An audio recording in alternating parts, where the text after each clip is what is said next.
We can handle it.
We've had many Warhammer turn-based strategy games, purely because Games Workshop's old approach to making video games was so outdated. They would just give out random parts of the IP to any person who asked, probably with no prior knowledge of what Warhammer is. If you were homeless in the UK and went to a good old Job Centre Plus, you could get a career making Warhammer games.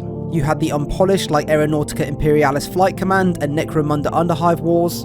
You then had a few solid ones. I spent ages playing the original Space Hulk, that was tons of fun. And then you had bangers like Total War Warhammer and Mechanicus. So I'm always on the lookout for the next turn-based Warhammer game that needs justice. Battlesector had already caught my eye, but when I see fucking IGN do a 6.5 minute review for something that people probably spent over 2 years making, it's an insult. Developers have a hard time making games with low pay, long hours. If you're going to review their game, be honest, but give them a video that's worth watching that you haven't put together in a day. I have longer shits than 6.5 minutes, so Battlesector are getting the review they deserve.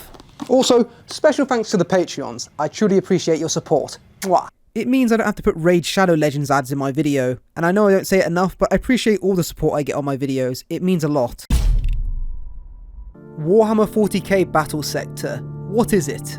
Battlesector is a turn-based strategy game based around two different races that have different stats and abilities, leading to some asymmetric gameplay. The game was developed by Black Lab. They have not done any previous Warhammer games. However, they have done some strategy games with Starhammer the Vanguard's Prophecy and Battlestar Galactica Deadlock. Both games seem similar to Battlefleet Gothic. But their publisher is Slytherin, the leading producer and publisher of digital war games and strategy games. I'm sure Sega have something to say about that. Sigma! But House Slytherin are no stranger to Warhammer games. They've done Warhammer 40k Armageddon, Warhammer 40k Gladius, Warhammer 40k Sanctus Reach, so their track record is pretty safe when it comes to publishing Warhammer strategy games. Battlesector has you take control of the Blood Angel Space Marine chapter. They are the Sons of Sanguinius, and with this they get some defects. They have a consistent urge to drink the blood of anything living, and this is called the Red Thirst. This is why some people call them vampires. The other race in the game is the Tyranids, and the Tyranids are my favourite race in 40k. All their weapons and technology is organic. This basically means that the guns they fire are alive, and the ammo they use to shoot is also a type of Tyranid. They don't care about morals or losses, and they all work under a single hive mind, not thinking independently. Kind of like the royal family. Basically, it's genetic engineered superhuman vampires versus the cliche sci-fi bug. That's pretty simple for new players, but both parties have deep lore that you can invest yourself in. Would you like to know more? Bao is the homeworld of the Blood Angel Space Marine chapter, and with this you've got the moons Bao Primus and Bao Secundus, the home of Sanguinius. The game takes place after the devastation of Bao. This is where the Blood Angels put up a last stand attempt against the Tyranids. To Hive Fleet Leviathan, it was just a Rate My Takeaway. We're back for episode 4 of Rate My Takeaway. Absolutely gorgeous. The Devastation of Bao is a book I recommend you read, and I will make references to it throughout the review. Long story short, Bao Primus gets fucked and Bao needs repairs. At the end of the war, the Indomitus Crusade shows up with all the Primaris boys to save the day. The moon Bao Secundus is where the game takes place, as there seems to be Tyranids still lurking around. This is where the story starts, with Sergeant Carleon leading a strike force with the new Primaris Space Marines to get rid of this. The story of Battlesector has you go throughout the moon of Bao Secundus, meeting up with brothers who survived the devastation of Bao, retrieve the gene seeds and relics of those who didn't, and cleaning up the remains of Hive Fleet Leviathan. At the start of the story, it has a focus around if the Primaris Space Marines are actually any good and have worth, in bits of dialogue. I have no doubt now that something of Sanguinius exists within these Primaris. They would have been in their prime had they been here days earlier, taking steps that once belonged to my lost brothers. They look like children playing at guardsmen. I do like that some Astartes have negative reactions to the Primaris, that it's cheap that they've just joined the fight after everyone else is dead. Carrying on from that, you have brothers who have been promoted to new positions since the predecessor has died. Captain Matano. You've earned the rank, brother. This includes the main character Carleon, who gets promoted to lieutenant. I am no lieutenant, brother. That rank has not existed for 10,000 years. Lord Gilliman has revised the Codex Astartes. I do believe that Carleon was mentioned very briefly in the Devastation of Baal, but I could be wrong about that. But the nice thing about this story is pretty much all the characters are fresh and you don't need to know any prior lore about them. Creating a game to take place after a book can lead to new players having no idea of what the story is. Hired Gun was a perfect example of what happens when you do this. Nobody has a clue. For Battlesector, you need to have an understanding of Warhammer 40k, the Devastation of Baal, and the Indomitus Crusade. However, I feel this works rather well, and it's almost just on the edge of too much lore to grasp. What helps is the game has an opening cutscene that gives you all this information summed very well. People are born, they live, they suffer, and die. The Indomitus Crusade appeared, helmed by the Avenging Sun himself, Primarch Rabute Gilliman. He brought with him the Primaris Space Marines. The Primaris were larger, stronger, more resilient than I don't think many people acknowledge when developers try to make Warhammer games appealing to new people, and it's a hard thing to do with all the lore, so I'm glad Black Lab have made an effort here. That's enough poetics from you. Getting into those spoilers, you meet up with Brother Aetoro, who tells you that his sergeant is dead. This leads you to believe there's a greater threat left on the moon than you anticipated. You eventually meet up with my favourite characters, Brother Quindar the Librarian and Brother Krogenax the Tech Marine. Damn pests! The Librarian tells you that the Synapse network may still be present on the moon, and this could lead to Leviathan coming back. That can't be true. Carleon then accompanies Quindar to the nearest Far Cry radio tower in order for him to check if the Synapse network is still hiding. Turns out it is. This results in them embarking on an unexpected journey across Balsecundus to find the Tyranid Synapse leader. Throughout this journey you go to some key locations which I will mention in the environments, but the Primaris proving themselves is one big part of the story. Another is controlling the Black Rage. The Black Rage is when a Blood Angel gives into the psychic memory of Horus going balls deep on Sanguinius, leading to the Blood Angel becoming an uncontrollable rage machine. I will not die to you! There is some dialogue between the characters Quindar and Krogenax early in the story, since it is the Tech Marine's job to shut him off before he succumbs to any rage. Perhaps there is a temporal element I have not accounted for. You mean you were seeing into the past? No, Tech Marine. There is no need for that particular concern.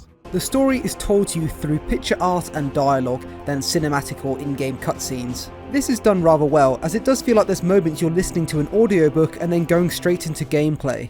Prepare yourselves. The Tyranids know now that we are here.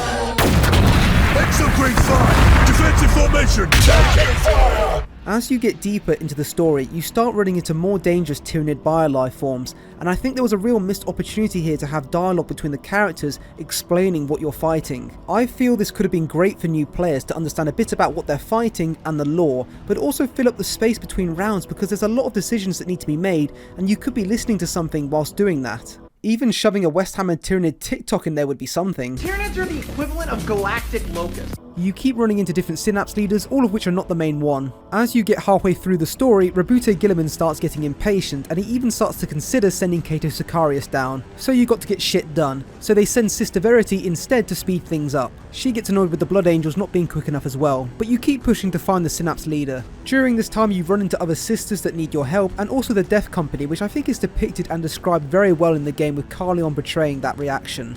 Do not look on them in despair, brothers. They have bought Angel's fall this time. Their sacrifice honors Sanguinius. This starts to make Sister Verity concerned about safety, which Carleon dismisses. Eventually you reach the Ghostlands. This is a nice bit of lore justice as it talks about the history of Balsecundus and the Dark Age of technology. One thing I do like is each mission has a bit of a description telling you some lore, but this is where the Synapse leader has been hiding, and you venture deeper. Now during the story, it's been hinted that Brother Quindar has been succumbing to the Black Rage, and he eventually does and goes on a rampage. This is where the big threat, the Hive Tyrant! The tyrant of Baal Fortunata. Kill them! Sister Verity is shocked to see a librarian go on a rampage and considers reporting this, Brother Eitoro says, "Let's kill the bitch before she snitches." Carleon dismisses that though. This results in a massive battle between the Blood Angels and the Tyranids. The Hive Tyrants are the peak of evolution.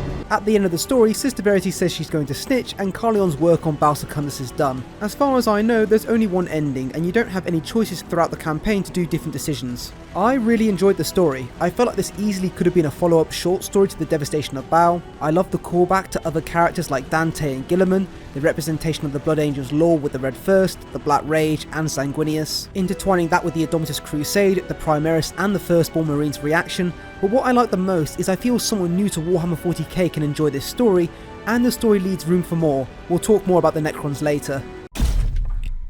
The gameplay of Battlesector has a very simple game loop. Upgrade your heroes, equip your army within the points value, select the next campaign mission, deploy your units, complete the objective, rinse and repeat until the end. The game has a linear progression system with gear and abilities to help you deal with newer threats, since as you progress, harder enemies show up. The campaign doesn't have any side missions, unpredictable gameplay, or leave much room for replayability, which I will discuss a bit later. But there is one problem I have with a game like this. When you first start, you only have a few units to control. This means that the round lengths are extremely short and you can get through missions in nice 30-minute gameplay chunks. As you progress, your squad cap starts to increase, as well as the Tyranids. Now, for a real-time strategy game, this is not much of an issue, as everyone moves at once. For turn-based strategy, everyone needs to take their turn, and when each side together has over 40 units to move, turn times really start to show. This can increase mission times up to 40+ minutes, and where I feel more dialogue could have been in the story. Luckily, the game does have a skip turn option, but it didn't work as I expected, and it still showed the shooting in real time.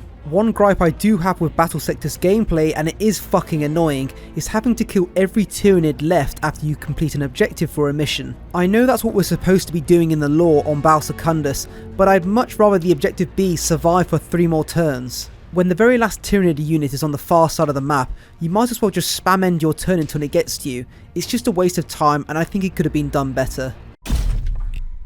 Let's get into those details. The gameplay mechanics can be broken down into 2 main areas, upgrading and progression, then combat. After you complete the first mission in Battlesector, you gain 2 tokens. These tokens can be spent to give upgrades and abilities on characters. As you play through the campaign, you unlock obviously more characters and gain more tokens after each mission. The upgrades and abilities can be really broken down into 4 different types. Upgrades for units, abilities for units, upgrades for characters, and abilities for characters.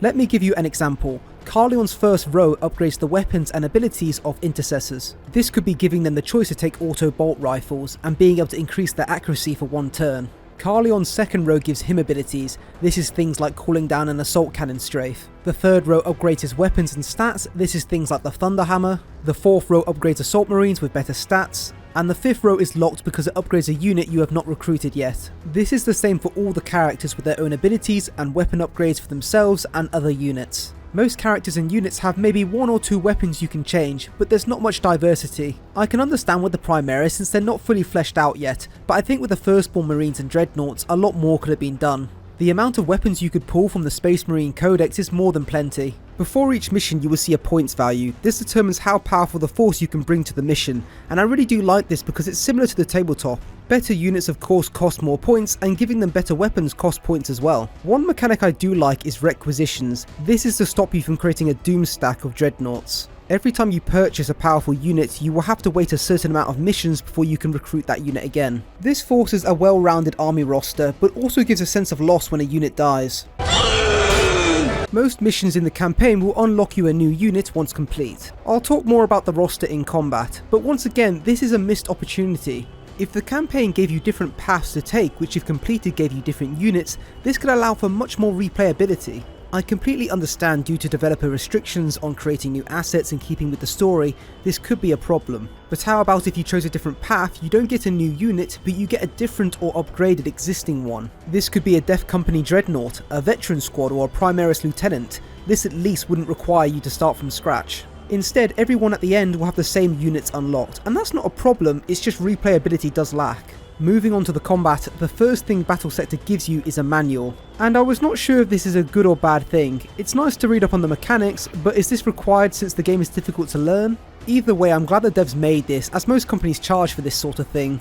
Now I won't lie, on the face of it combat seems overwhelming, considering the action points, the buffs and debuffs units have, range fall off, armor piercing, evasiveness. It does seem a lot, but I'm happy to say a lot of that can be seen as fluff and you start to gauge and learn every unit. Before you fight, you must deploy your units. This gives you the opportunity to swap your weapons and position your force in the most effective way possible. You can put your units in reserve, but it's not like the tabletop where they can come in later, which is disappointing. You're just saving them for the next mission in case you need to get into the points value. There's not a lot of depth here, but positioning your faster units up front so they don't get blocked by slower ones and having counters to units you already see does help. So every unit in the game will have a stat card. This will tell you their health, weapons, action points, movement, armor, evasion and momentum. So let's start with movement. Every unit has a movement value. This determines how many grid squares it can move. The important thing you want to be focusing on when moving is what your weapon's optimum range is. Some weapons lose accuracy the closer or further away you get, and finding the sweet spot is key. Now whilst there are a lot of weapons, it really does become second nature. My body is ready. Another key element of moving is falling back. If a unit gets engaged in melee, you can use the fall back action in order to move one square away and attack at the same time, so it has some elements of the tabletop there. But the last thing on movement is where you're facing, and this is a very unique mechanic that I do like. Without costing anything, you can choose which way your unit is facing, and this is key because if you get attacked from behind by a melee or range attack, the accuracy is greater, resulting in a lot more damage. It's also important in melee since if you're facing an enemy adjacent to you when being attacked with pistols, you can do a reaction shot, and with melee weapons you can do a counter attack. Facing in the correct direction also allows you to see through the fog of war, which if you've played Dawn of War you'll be used to. Moving on to action points, they are for attacking and using abilities. For standard units, the abilities don't cost action points, only when using an attack. However, for heroes, attacking and using abilities both cost action points, hence why all heroes get 2 compared to the standard unit with 1. So when you want to attack, you'll be shown a chance to hit with potential damage and number of shots. However, if you right click, it goes into more detail. This will show you 3 statistics. Hit chance is calculated by the weapon's base accuracy, plus or minus the optimum range, minus the enemy evade chance, and then minus any cover. This can be seen by how filled in the green shield is. Something I really do love in Battlesector is killing a large Tyranid unit or vehicle turns into cover. Some weapons ignore cover as well, like the Fragstorm launcher. Dies by my hands! You then have damage. Every weapon has its potential base damage with the amount of shots. However, what you need to take note of is the armor piercing value, and just like the tabletop, it works very similar. If you match or have higher, armor is completely ignored. If the AP is lower than the armor, the damage will be less effective. For example, AP 6 versus armor 8, it's 2 less. Therefore it has an 80% chance to be effective since each armor value takes off 10%. This can lead to certain weapons only tickling high armored units, requiring you to plan accordingly. Last is the critical hit chance that increases depending on how long the unit has survived being with you. You can see this by the number of purity seals. Now both sides have something called momentum, which for the Blood Angels represents the red thirst, and this is a smart mechanic. The red thirst, as I said before, is what drives a Blood Angel to get into combat, and this mechanic rewards that playstyle. The more units you kill, the higher momentum goes up. Eventually it surges, allowing you to choose between having another action point or an upgraded ability. However, if you don't move or use Overwatch, momentum decreases. This prevents camping and waiting for the enemy to come to you. The Tyranids do have something similar, but I'm not sure what it's called. Carleon also has HQ commands. You earn these by units getting momentum, completing an objective, or if a unit dies. These can be used with action points, which are things like an assault cannon strafe, calling down assault marines, etc. For the Emperor! And I do believe the Tyranids have something similar again. Now in missions you have a main objective and an optional objective, which if you complete, you get more tokens. These objectives vary from getting a character into a location to activate a device, killing Tyranids or the environment, saving brothers or sisters, and my favourite, killing the Death Company. There's not really much more to the objectives. I would have liked to have seen a mission where you split your force at the start or defend an area from waves that get harder. There was a mission that had a time-based factor which if not done you would lose, which I would have liked to have seen more of, but I feel the missions were really lacking a few mechanics to spice things up. For example, one mission had Balsecundus radiation. That could have been a random chance on every mission. Or how about the red mist on Balsecundus that makes the fog of war greater? Even a Tyranid threat level that increases over time like Mechanicus had would have been something. It's just in my opinion, the game needed a lot more in each mission. That's pretty much the fighting covered, but both the Blood Angels and the Tyranids have faction abilities and traits which are shown beautifully. Simple things for the Blood Angels like the intercessors having death from above dealing damage to units with their jump packs, the aggressors having hail of fire which allows them to shoot more if standing still, plasma weapons having supercharge to deal more damage but a risk to themselves. These are all things that have come from the tabletop that I expect to see, and as a Tyranid player myself, I can see they've had the same justice with adrenal glands, rendering claws, and just many other little things. I can see that the developers were not lazy and spent ages looking at army books and incorporating that into this game. This leads to some great combat between the Space Marines and the Tyranids.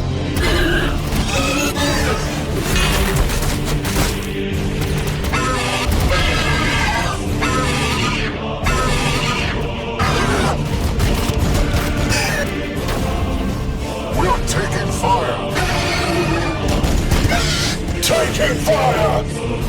I will not die to you! Forwards! I will not die!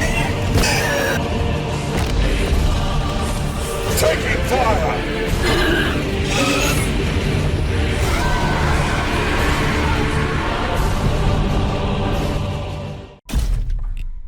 So my experience of Battlesector was overall good. I did break the tutorial multiple times, but I'm glad the developers had it there as an option to get familiar with the controls. I played through the campaign on Astartes difficulty because I feel it's always important to play the game the way the devs intended. I would say the Astartes difficulty is perfect for any casual player, as it does have challenging moments, but you will get through easily. There was 2 missions that I failed for not completing the objective in time, but the game doesn't punish you.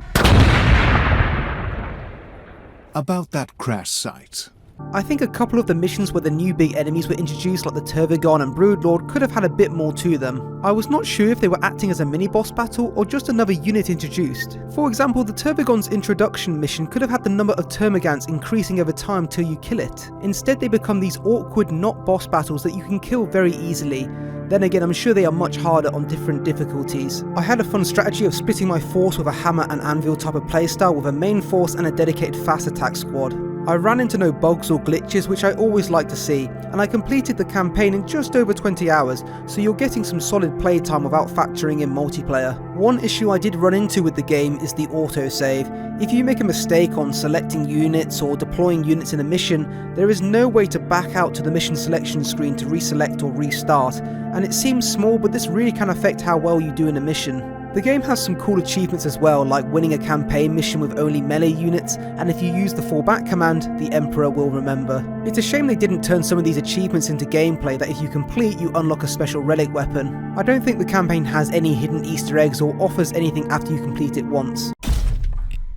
The environments of Battlesector were going to be a hard thing to keep fresh. Considering the moon is just a ball of red sand and white salt, the developers had very little to work with. A lot of the environments you fight in have capillary towers or nests, small buildings and markets. Black Lab tried to solve the environments being too similar by adding key lore locations. 4 that really stood out to me was the Place of Challenge, this is where aspirants would need to prove themselves to become Blood Angels, the Salt Exchange where people would trade the salt of Baal Secundus, Salt. the Astropathic Relay that was used in the Devastation of Baal to contact the Indomitus Crusade, and lastly Angel's Fall, which is where the Primarch Sanguinius was found. You've got the markets here, but also the grand centerpiece, a statue of Sanguinius. I do believe that this was the place in the Devastation of Baal where the father and son saw the Blood Angels paying their respects. In general, the environments are very simple, but have some nice little details from the classic Gothic church architecture and bunkers, the Sky Shield landing pad, Imperial defense bunkers, and I will admit it seems they are rarely reusing these assets in the environments. They even have those containers which Games Workshop charges 35 quid for. As for the effects, they have not gone for that grim dark realistic approach. Everything is quite bright, which I believe they did on purpose so it contrasts well with the dark environments. Bolters have nice muzzle flash effects that reflect off surfaces. Seeing the gas venting off Venithropes are the details I want to see. Plasma gun effects can act a little bit weird when falling back from a large creature. It's almost like they're hitting an invisible wall. Shadows act as they're supposed to, and the lighting even glimmers slightly on Tyranid carapaces. Sadly, you don't see much battle damage during the fight, but the blood and gore effects are definitely there, especially from the mess the Death Company made. Maggie, please. She's just a child. We're taking fire! The music I wouldn't say is on par with Mechanicus or Dawn of War 1 and 2, but it's genuinely not bad. And the only reason I say that is because some soundtracks sound very similar. Take a listen.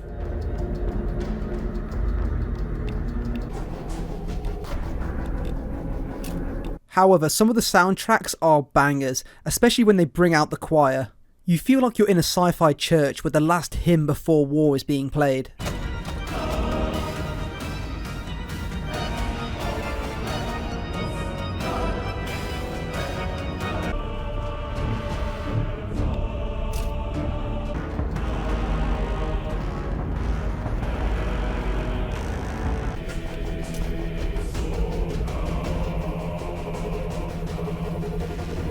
Some music also fits perfectly with the Tyranids, with the pitter-patter of movement as an endless swarm moves towards you.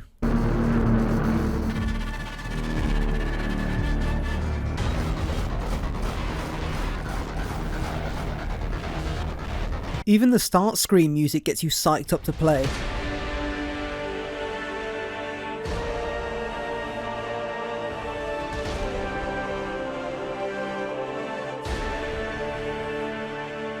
I could easily see myself reading, listening to this sort of music, and I think Ash Gibson Greg should be proud of the OST he's created. When it comes to voice acting, the main characters such as Carleon and the others are definitely professional, and it feels like you're listening to an audiobook. Matana voxes in, and talks to Quindar and I of synaptic beasts and the theorizing of the Librarius. A synapse network with enough of a link to the hive mind could, in theory, act as a beacon and guide the fleets of Leviathan. Canonis Martilia is a stoic woman. I have seen her cut down traitors in front of their families, slain heretics as they scrawl unholy scriptures in their cradles. Yet the meter Xenos my axe couldn't bisect. At least the Dreadnoughts don't sound like an Eldar. Past, future, there is only service to the Emperor. As for units, the Space Marines and the Sisters all sound fine to me. However, sound effects are shite. I don't know if the budget for the game ran out or they brought in an intern, but someone really fucked up on the sound effects. And it's really hard for me to say that because I usually try to side with developers on most things, but there's no excuse here. So what's the problem with the sound effects? Well, if I turn off the music, just listen to a Dreadnought punching a warrior and you'll see what I mean. Death to all who oppose me. Yes, you didn't hear that wrong. Now here's the same attack again just to prove a point.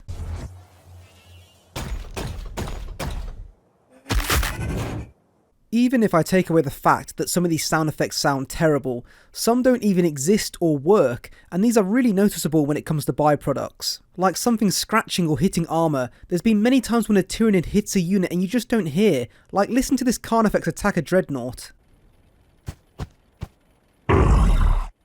Fucking shite. And this is not just a one-off, it happens all the time. Death to all who oppose me.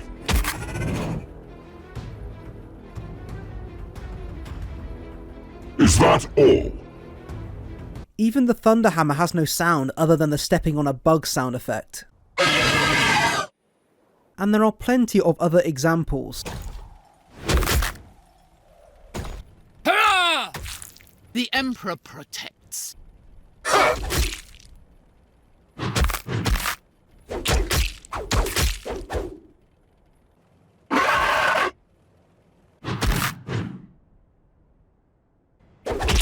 Avenge them, brothers! There's a massive inconsistency when it comes to the sound effects. When a unit dies, there's no scream, just we're being attacked. Under fire! If you get hit by an exocrine cannon, you're going to scream. Now look how much better this sounds.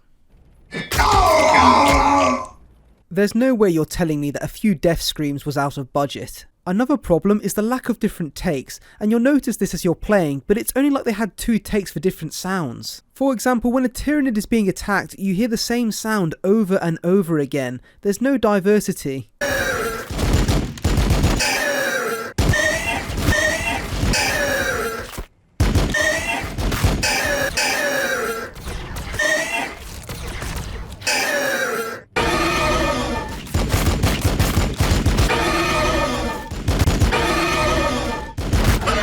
just lazy. If you have the music on, it feels like they're trying to mask these sound effects so you don't notice them, but that only works so much.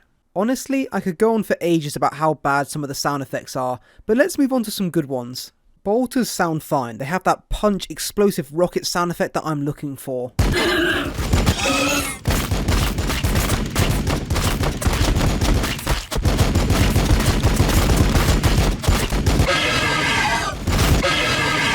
Chainswords sound great, and they even have a passive sound as well.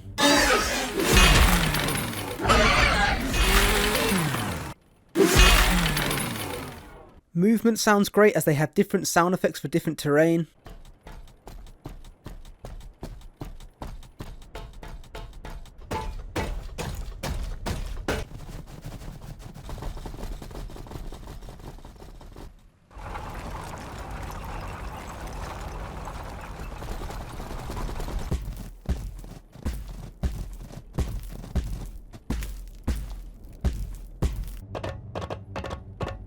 Even things like abilities have some nice sounds. Sanguinius protect you. The blood is strong. Do not falter. Moving to the Tyranids, they have some adequate sound effects as well.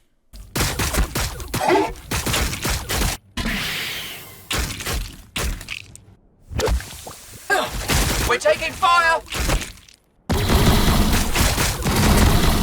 We're taking fire!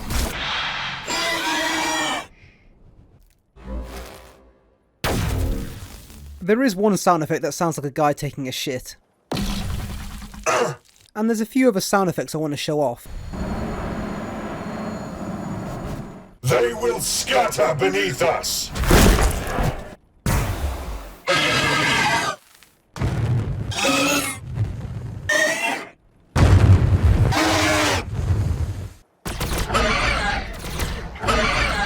Only the just may soar. I am the instrument of his divine will! In general, the music and voice acting is perfectly fine, but the sound effects are a massive disappointment. It's definitely reinforced to me that you can have a great looking game, but without the sound to match it, it really suffers. And with a universe like Warhammer 40k, you can't cut corners, and that's sadly what Black Lab did here. Moving on to the assets, I'm very impressed. Everything is highly detailed and truly has been modelled polygon by polygon to match the tabletop version. I love seeing that the Space Marines have part of their armour where paint has come off, and for the Librarian Dreadnought you can see the battle damage from the wars he's served. You have some nice details with the purity seals and chapter markings on the shoulders. I am a little disappointed that all of the Space Marines in one unit are the same model. They could have changed up the paint markings to at least distinguish them a bit. Hang on a second, is that Agrak's Earthshade I see there? Someone took my Dawn of War 3 video advice. For the Blood Angels you have some iconic units like the Bow Predator, and I love seeing the tiny bits of blood on the Death Company. Now I could be wrong, and someone please correct me if I am, but I'm confident to say that this is the first official PC game with Primaris Space Marines. We don't talk about Lost Crusade. Good job, guys. Easy peasy. For the Primaris units, they've got the main ones I would want being the Inceptors and the Aggressors, which both look great. Sadly, there's no Redemptor Dreadnought, which I think would have made a perfect endgame unit, but I respect giving Firstborn Marine Dreadnoughts a spotlight. Moving on to the Tyranids, I would say they are even more impressive than the Space Marines. Modelling organic assets is always harder to do, especially when you can't use an animal for reference. I'm sure one of the developers now understands Tyranid anatomy better than anyone else. But they are very well modelled, nothing looks out of place, and there's something about those carapaces that I love. It's probably all the battle damage. I'm also happy with the Tyranid selection. You have units like the Trigon and Turbigon that are really cool to see in a video game. We've seen enough Gene Stealers. I can't fault the modelers at all on the Tyranids. My only criticism would be on the textures on the fleshy parts, as I think they needed to look more wet and reflected more light. But this is something you're never going to see whilst playing. It's actually sad how good the models look in the game, but you can barely appreciate it. Actually, for any game developers out there, please give me the option to look at your models 360. Battlesector does have a photo mode, but I want to see them moving, not static. Sadly, the game has no option to customise the colour of your Space Marines or Tyranids, and I understand that there are certain factions that fit into the story, but I think it's a huge part of Warhammer to colour your army, and it's always appreciated. When it comes to animations, the idle animations are brilliant. Everything looks alive and there's no clipping at all. Most movement animations are good as well. Maybe it's just me, but the Carnifex trotting along looks a little bit weird. Shooting animations are good for all units, and I love the way Sister Verity holds her bolter. I'm glad they have animations for being attacked, flinching and dying. There's something about the way aggressors retreat after a melee attack that always makes me laugh. Crush the enemies of the Imperium! Sorry, oh I'm sorry, don't hurt me, sorry! When it comes to the melee animations, they do look awkward because they do clip through models, which I think could have been addressed. I think Black Lab have put a huge amount of work into the UI. Everything is clearly laid out and visible. Things like abilities having art makes a difference. There's some brilliant artwork done by Benamino Brady, which you will see when playing and also upgrading your units. Objectives are easily seen in the top right corner. By clicking on a unit you can see their statistics, in combat you can see damage numbers and effects. Seeing how far you can move and range is clearly laid out, and I'm glad they've made the squares of movement not overwhelm the screen. I also love the battlefield roll to the left. It clearly indicates your elites, troops, heavy support, etc. When it comes to the settings, I would have liked a bit more customization options on the sounds. I think every game should have a master volume scroller, but I do like the option to have subtitles. For the camera settings, they give you a lot of options to suit your preference, which I know some people will appreciate. As for graphics, you have a fair amount to customize. I played with all of mine on max settings, and I'm glad they didn't cap the frame rate, as I know this is on console as well. You can see the difference between ultra and low settings is quite noticeable. The UI settings are quite limited. I think this maybe could have had a few more options, but I don't think it will affect you that much. And lastly, they have a nice selection of languages to choose from, so don't worry if English isn't your first language.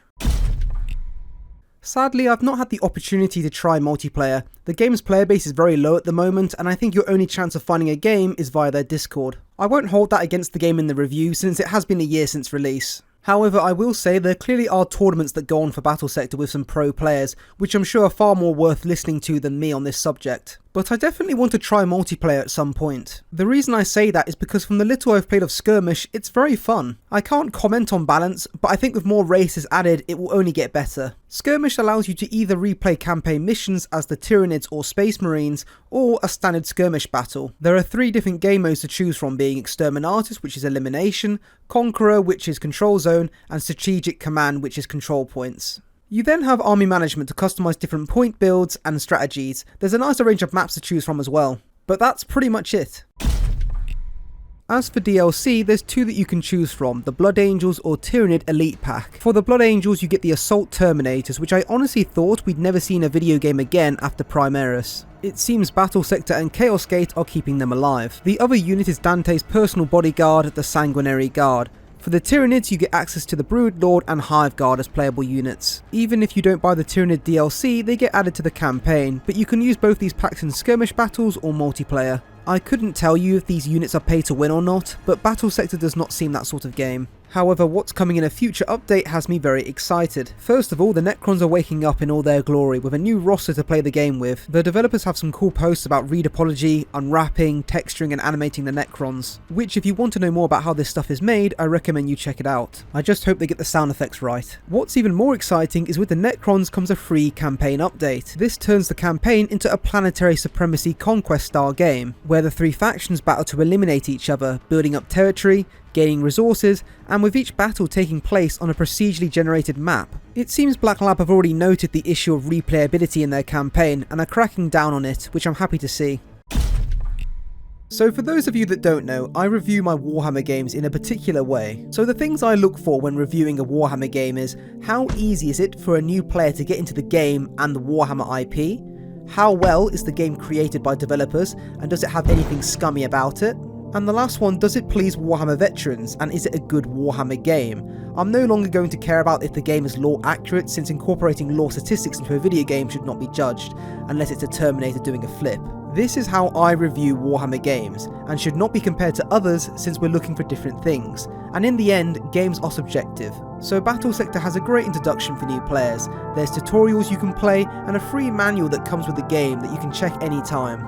This gives people different ways to learn how to play, meaning the entry level is low. For the lore, the game takes place in a setting that I believe many can pick up from, which is the Indomitus Crusade, and the game has a great introduction cutscene to help the player understand. 10 out of 10. Battlesector has a great campaign, but with very little replayability, a decent multiplayer option, terrific graphics, nice voice acting, no scummy day one DLC, pay to win and loot box mechanics. However, some fucking dreadful sound effects, 7 out of 10.